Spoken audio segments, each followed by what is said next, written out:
कहानी इसलिए सुना रहा हूं क्योंकि अब शायद मेरे पास ज्यादा वक्त नहीं है। पुरानी दिल्ली की उस हवेली को मैंने पहली बार तब देखा था जब मैं प्रॉपर्टी डीलिंग का काम शुरू ही कर रहा था। संकरी गलियों के बीच धूप भी जैसे उस तक आने से डरती थी। ऊंचे ऊंचे दरवाजे, काले पड़े पत्थर और खिड़कियां जिनमें से कोई झांक रहा हो, ऐसा एहसास हमेशा बना रहता था। मुझे बताया गया कि वो हवेली बहुत सस्ती मिल रही है।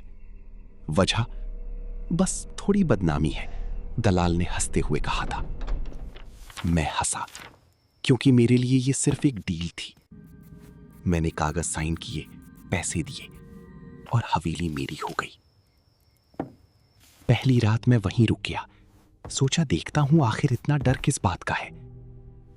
रात के करीब 11 बजे होंगे जब पहली बार मुझे वो आवाज सुनाई दी। कदमों की आहट, धीरे धीरे, जैसे कोई पुराने फर्श पर नंगी पैर चल रहा हो। मैंने सोचा कोई चोर होगा। टॉर्च उठाई और बाहर निकला। लंबा सा गलियारा, दोनों तरफ बंद कमरे और आखिर में एक बड़ा दरवाजा। आवाज वहीं से आ रही थी। मैंने दरवाजा खोला। अंदर कुछ नहीं था, सिर्फ धूल, टूटी कुर्सियां और एक अजीब सी ठंड। मैंने खुद को समझाया, पुरानी बिल्डिंग है, आवाजें तो आई, लेकिन उस रात के बाद हर रात 11 बजे वही कदमों की आहट आने लगी। तीसरी रात मैंने नोटिस किया कि आवाज मेरे कमरे के बाहर रुक जाती है और कुछ सेकंड के लिए बिल्कुल सन्नाटा। फिर मेरे कमरे का दरवाजा अपने आप थोड़ा सा खुल जाता। उस पल मैं पहली बार डर गया। अगले दिन मैंने पड़ोस के एक बूढ़े से पूछा। वो कुछ देर चुप रहा, फिर बोला, बेटा, ये हवेली हर 10 साल में नया मालिक लेती है और कोई भी 11वां साल नहीं देखता। मैं हंस पड़ा। ऐसी बातें मत कीजिए चाचा, 2026 है अब। वो बस मुस्कुराया। पिछले मालिक ने भी यही कहा था। उसकी आंखों में जो डर था वो बनावटी नहीं था। मैंने रिकॉर्ड चेक किए और सच में हर 10 साल में मालिक बदला था। 1996, 2006, 2016 और अब 2026 में मैं। मेरे हाथ ठंडे पड़ गए। मैंने सोचा ये सब इत्तेफाक होगा, लेकिन उसी रात कुछ बदल गया। 11 बजे के बजाय आवाज 11:15 पर ही शुरू हो गई।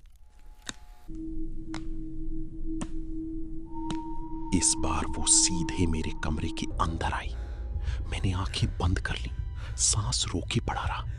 मुझे महसूस हुआ कोई मेरे बिस्तर के पास खड़ा है, धीरे से, जैसे कोई झुककर मुझे देख रहा हो। और फिर मेरे कान के पास एक फुसफुसाहट, तुम अब आखिरी साल में हो। मैंने आंखें खोल दी। कमरे में कोई नहीं था। अगली सुबह मैंने हवेली बेचने की कोशिश की, लेकिन कोई खरीदने को तैयार नहीं था।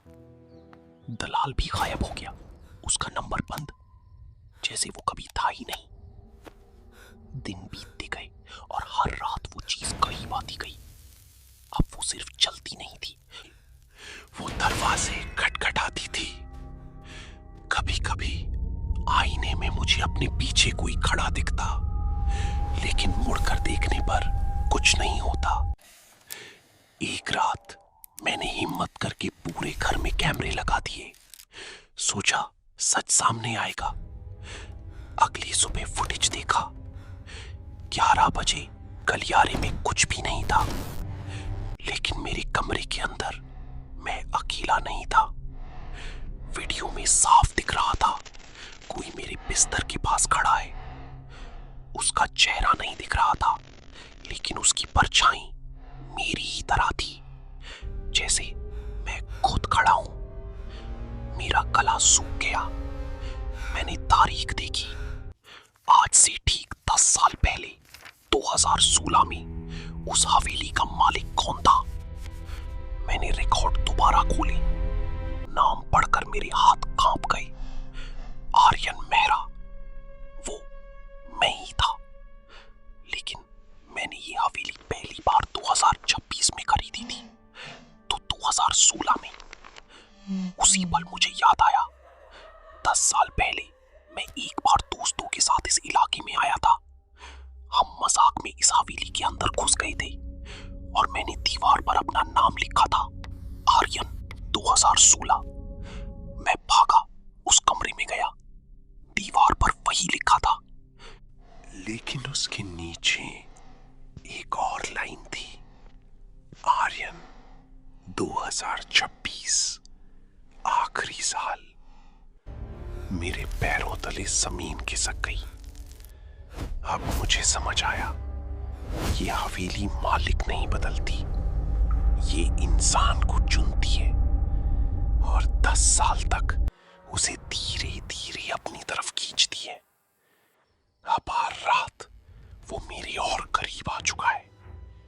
कल रात वो मेरे बिस्तर पर बैठा था और आज सुबह जब मैं उठा, आईने में सिर्फ वो दिख रहा था, मैं नहीं। अगर ये रिकॉर्डिंग किसी को मिली तो उस हवेली के पास भी मत जाना, क्योंकि अगला नाम शायद तुम्हारा होगा।